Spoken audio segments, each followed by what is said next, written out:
গাইলে জান্নাতি যুবকেরা পাগল হয়ে যাবে। সুবহানাল্লাহ। সূরাতুন নাবার ভিতরে আল্লাহ রাব্বুল আলামিন বলেছেন ওই জান্নাতি হুরদের সৌন্দর্য এত বেশি হবে। আল্লাহ রাব্বুল আলামিন বলেন ওয়া কাওয়াইবা আতরাবা, জান্নাতি হুরেরা তারা সমবয়স্কা হবে। এই জান্নাতি হুররা এত সুন্দর হবে, তাদের স্তনগুলি উঁচু হবে, সুডৌল হবে।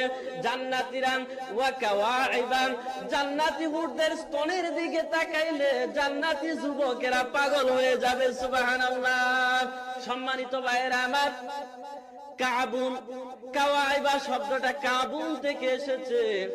কাবুন হচ্ছে ওইটা যেটা সমতল ভূমির চাইতে একটু উঁচু হয়, যেমন কাবা শরীফকে কাবা বলা হয়। কারণ হলো বন্ধু, কাবা শরীফটা সমতল ভূমি থেকে উঁচু হওয়ার কারণে আমরা তাকে কাবা বলি। এই জন্য পায়ের গিরাকে আরবিতে কাবুন বলা হয়, কারণ শরীরের অন্য অংশ থেকে অংশটা উঁচু হওয়ার কারণে তাকে কাবুন বলা হয়। যেমন ও আরজুলাকুম ইলাল কাবাইন। সম্মানিত ভাইরা আমার, কাবুন থেকে এসেছে কাইবাতুন শব্দের বহু বচন হচ্ছে কাওয়াইবা।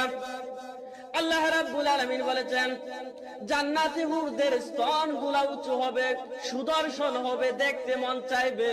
কারণ হলো বন্ধু, আমরা দুনিয়ার জমিনের দিকে একটু লক্ষ্য করি।